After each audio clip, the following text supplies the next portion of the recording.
Olá, meu caro professor, minha cara professora, amigo. Eu sou o professor Zé Zito, educador coach, professor de ensino superior, faculdade de formação de professores.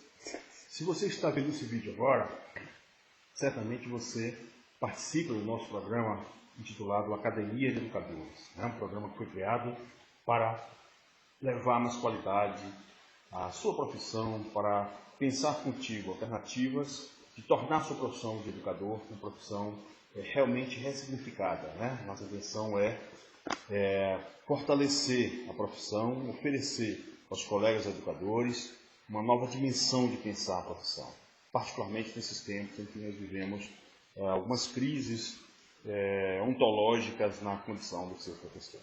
Hoje eu trago a vocês essa abordagem, esse vídeo, intitulado Síndrome de Burnout, Identificação, Tratamento e Prevenção da Síndrome em Professores. Nós sabemos que a Síndrome de Burnout é um mal que acomete a maioria das pessoas e é caracterizado por um estresse crônico vivenciado por profissionais que lidam de forma intensa e constante com dificuldades e problemas alheios nas diversas situações de atendimento. Não é diferente com professores. Nós sabemos que os colegas professores vivenciam uma experiência de trabalho com cargas horárias que extrapolam as condições ideais de trabalho, compartilham mais de um trabalho, vivem a angústia de ter que dividir entre a profissão e os compromissos domésticos, compromissos pessoais. E, portanto, é uma oportunidade da gente pensar, de a gente conhecer melhor o que é a síndrome de burnout, como a gente pode se livrar desse mal. Essa síndrome se efetiva, se estabelece nos estágios mais avançados do estresse, sendo notada primeiramente pelos colegas de trabalho, depois pelas pessoas atendidas pelo profissional e em estágios mais avançados pela própria pessoa, quando então ela se decide buscar uma ajuda profissional especializada. Como é que se instala a síndrome de burnout? Ela começa com um processo de desânimo, de desmotivação com o trabalho. E, obviamente, levando a doenças psicossomáticas, o profissional começa a ter um certo distanciamento do trabalho, faltas, buscas de se afastar definitivamente através da aposentadoria, levando também a questão da invalidez. Quais são os sinais, quais são os indícios que apresentam alguém com síndrome de burnout? Tá? As suas feições, a sua dinâmica pessoal começa a ser visivelmente percebida como alguém infeliz. Problemas no humor, nos estados de ânimo, a pessoa fica abatida, fica desmotivada. Portanto, começa a chamar a atenção dos colegas, dos familiares. Tá? Quais são os sintomas da síndrome de burnout? Na verdade, é preciso de avaliações mais precisas, na maioria das vezes, com a utilização de algum equipamento, ou a solicitação de exames para constatar disfunções do organismo, referentes à pressão arterial, disfunções hormonais, e que muitas vezes pode se confundir com outros problemas de saúde. Logo, é fundamental o acompanhamento de um profissional especializado. Como é que se caracteriza essa doença, a síndrome de burnout? Esse termo, na verdade, ele está relacionado essa doença está ancorada num problema de saúde mental, e que se caracteriza por um processo avançado de estresse, tá? Cuja referência é o ambiente de trabalho. O estresse associado ao trabalho, logo uma doença ocupacional. Tá? Essa doença é estudada como os problemas relacionados ao trabalho, ao estresse, ao esgotamento, falta de repouso e lazer, a diversidade do modo de vida, sendo classificado no Código Internacional de Doenças com a CID-10, com o código Z73. Quais são os principais sintomas da síndrome de burnout? Inicialmente, a síndrome se apresenta com os principais problemas associados a estresse e depressão. Se confunde com os quadros de estresse e depressão. Nesse momento, a síndrome ainda não está caracterizada. Ela não está determinada como um burnout. Tá? Ela só vai se efetivar como síndrome de burnout em estágios mais avançados da doença, apresentando características muito particulares, que a diferencia de outras psicalgias, com o estresse, da pressão. A divisão dos sinais e sintomas em quadros e estágios facilita o entendimento da evolução da doença. Portanto, nós vamos aqui perceber essa doença a partir de 4 estágios diferenciados. O primeiro estágio da doença: a vontade em ir ao trabalho fica comprometida. Você acorda desanimado, não tem mais vontade de trabalhar.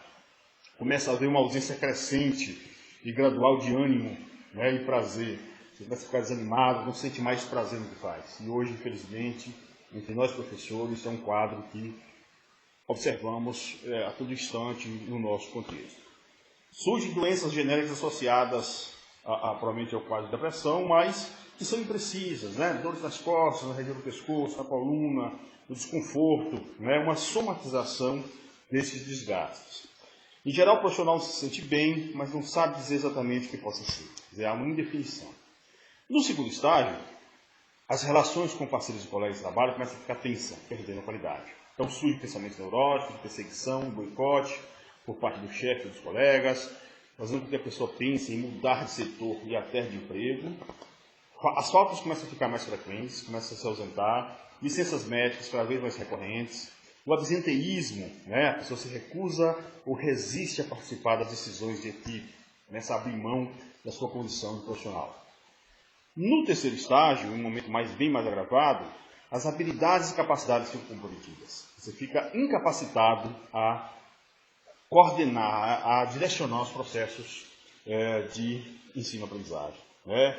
Começam a surgir erros operacionais cada vez mais frequentes, lapsos de memória e atenção, a atenção fica dispersa, difusa, surgem doenças psicossomáticas como alergia, picos de pressão arterial, e aí a automedicação começa a ser observada, você não percebe com um quadro mais grave, começa a tentar se automedicar, inicia uma elevada injeção de bebidas alcoólicas, de paliativos, para amenizar a angústia e o desprazer vivencial, uma despersonalização, ou seja, a pessoa fica indiferente às suas relações de trabalho, culminando num certo cinismo, um certo sarcasmo, a pessoa fica meio sarcástica e todos os colegas percebem isso.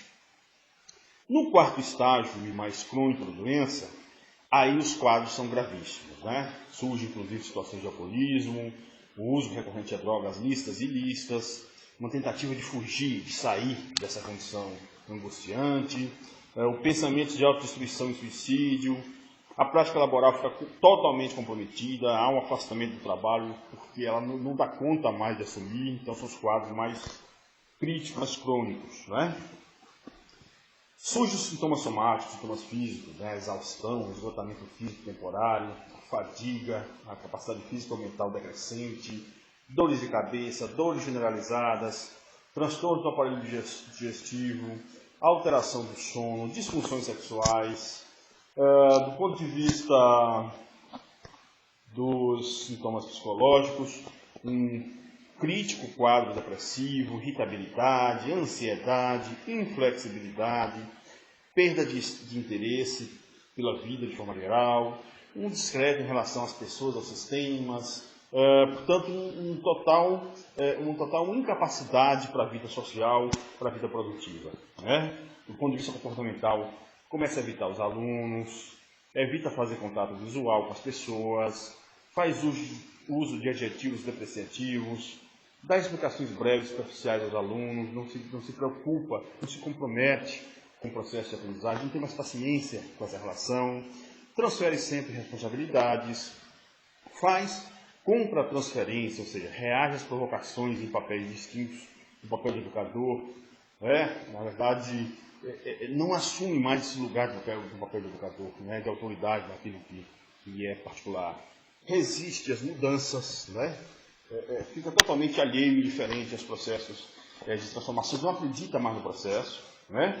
E a consequência mais comum disso tudo é uma apatia marcante, um certo cinismo nos diálogos, né? A pessoa que não tem mais nenhuma sensibilidade, não se sensibiliza para mais nenhum processo de socialização humana, tá? Há uma dificuldade em desempenhar papéis, uma diminuição dos contatos sociais, uma desvalorização do lazer, uma negligência nos cuidados pessoais, a automedicação se agrava, uma resistência a buscar ajuda. Portanto, surge uma situação profundamente desgastante e lamentável. E como é que se diagnostica o burnout? O diagnóstico é só pode ser realizado por um médico ou psicoterapeuta. Tá? É uma doença para ser cuidado por um profissional especializado, levando em consideração as características peculiares das 3 dimensões de doença, que são o esgotamento emocional, a despersonalização e o envolvimento pessoal no trabalho. Em geral, o profissional procede de entrevista de anamnese, podendo ser complementado pela aplicação de instrumentos próprios de avaliação, que são questionários específicos de detecção da síndrome, também chamadas de inventários de burnout. E qual seria, finalmente, as condições para a prevenção do burnout? Primeiro, meu caro educador, é preciso que você se programe melhor, né? Programe melhor suas atividades do dia, deixando espaço para intervalos importantes. Não levando essa corda até o extremo, evitando rompê-la, né? Ou seja, tente ser flexível, razoável, tenha a vida como condição primordial, e a partir dela o lazer, a liberdade, a condição de sobrevivência no processo, os processos extremados de desgaste que são os processos educativos. Segundo, diferenciar competência de competição. Então, nós vemos por aí um certo apelo, por um certo desempenho, as pessoas ficam incomodadas de alguma forma tentando competir, particularmente os professores com um pouco mais de tempo de trabalho, diante dos professores novos, da geração X, geração Y.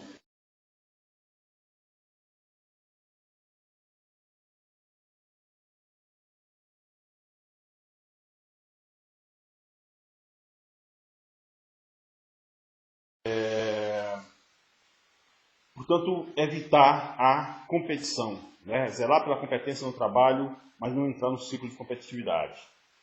Promover ou buscar qualidade nas relações interpessoais, né? Valorizar as pessoas que estão ao seu lado, valorizar as amizades, curtir as famílias, curtir as pessoas que amam, que o consideram.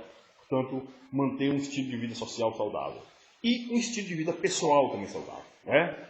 Atividade física, cuidar da aparência, é fundamental zelar pela sua condição pessoal, sua condição profissional e, sobretudo, dentro das relações sociais mais próximas, mais íntimas e que lhe dão mais significado.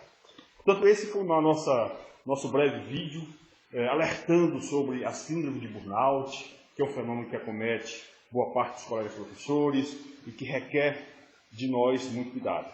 A Academia de Educadores estará atenta a esse processo, tentando levar uma palavra amiga, tentando dar um suporte e dar informações, trazer informações que sejam significativas e faz um alerta. Assim que você perceber um quadro parecido com o que foi descrito, né, fique alerta, busque ajuda. Se o quadro não é crítico, portanto, ajuda entre os amigos, ajuda entre os familiares para compreender os seus papéis e para se compreender pessoalmente. Se os quadros são mais críticos, ajuda a profissional. Portanto, nada de automedicação, nada de rota de fuga, de negar o problema, é preciso encarar.